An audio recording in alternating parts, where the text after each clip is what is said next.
Hello guys, welcome back to baby Chidambaram. ഇന്ന് നമ്മളെ frontage ഒന്നും കൂടി ഒന്ന് പച്ചപ്പാക്കാൻ വേണ്ടി നമ്മൾ തീരുമാനം എടുക്കുന്നുണ്ട്. അപ്പോൾ അതിൻ്റെ ഭാഗമായിട്ട് നിങ്ങളൊരു 2-3 ചെടികൾ കുഴിച്ചിടുന്ന ഒരു വീഡിയോ നിങ്ങളിലേക്ക് എത്തുന്നതാണ്. അപ്പോൾ വീഡിയോയിലേക്ക് പോകാം. ക്ലൈംബിംഗ് ഫിഗ് എന്ന വിഭാഗത്തിൽപ്പെടുന്ന ഈ ചെടി പറ്റി പടർന്ന മതിലിൻ്റെ മുകളിലാണ് വളരെ അപ്പം നല്ല ഭംഗിയായിരിക്കും ഇത് കാണാൻ. അപ്പം അതൊന്ന് ചെയ്യാമെന്ന് നമ്മൾ വിചാരിച്ചു. ഇതാണ് ഈ ചെടി, അതായത് ഹൃദയത്തിൻ്റെ ആകൃതിയിലുള്ള നല്ല ഡാർക്ക് പച്ച കളറായ ഈ ചെടി നമ്മളങ്ങനെ കുഴിച്ചിട്ട് കഴിഞ്ഞാൽ അതിവേഗം തന്നെ പടർന്ന് പെട്ടെന്ന് ക്ലിയർ ആവുമെന്നാണ് പറയപ്പെടുന്നത്. ഇത് മൊത്തം മതിലിൽ പടർന്ന് പന്തലിച്ച കാണാൻ നല്ല ഭംഗിയുണ്ടാവും. അപ്പോൾ അതുകൊണ്ടാണ് ഇത് നമ്മളിങ്ങനെ ചെയ്യാമെന്ന് വെച്ചത്.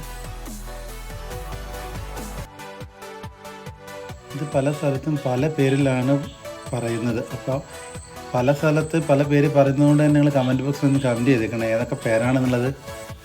ഇത് നമ്മളെ മതിലിൽ പടർത്തുമ്പോൾ അതിൻ്റെ ഒരു പ്രത്യേകത എന്താണെന്ന് വെച്ച് കഴിഞ്ഞാൽ നമ്മുടെ ഈ മതിൽ പെട്ടെന്ന് അഴുക്ക് പിടിച്ച് കേടാവുന്ന കാര്യങ്ങളൊക്കെ ക്ലിയറായി കിട്ടും, കാണാൻ നല്ല ഭംഗിയായിരിക്കും. അപ്പോൾ 2 കാര്യം റെഡിയാണ്. ഇത് മൊത്തത്തിൽ ഒരു കറുപ്പ് കളറുള്ള മതിലൊക്കെ ആണെങ്കിൽ ഇത് വെച്ച് കഴിഞ്ഞാൽ ഈ പൂപ്പലും കാര്യങ്ങളൊന്നും ഉണ്ടാവില്ല. ഇത് കംപ്ലീറ്റ് പടർന്ന് ഫുൾ പച്ചപ്പ് മാത്രമേ നമുക്ക് കാണാനുള്ളൂ. അപ്പോൾ നമ്മൾ ഈ പച്ചപ്പ് എല്ലാവർക്കും ഇഷ്ടപ്പെടുന്നത് എന്നുള്ളത് കൊണ്ട് തന്നെയാണ് നമ്മളിങ്ങനെ മൊത്തത്തിൽ മതിന് മുഴുവൻ പച്ചപ്പാക്കാനുള്ള തീരുമാനം എടുക്കുന്നത്. ഈ ഒരു കൊച്ചുകൂടി നിങ്ങൾക്ക് ഇഷ്ടപ്പെട്ടാൽ ലൈക്ക് ചെയ്യുക, ഷെയർ ചെയ്യുക, ഫോളോ ചെയ്യുക. നമുക്ക് ബൈ.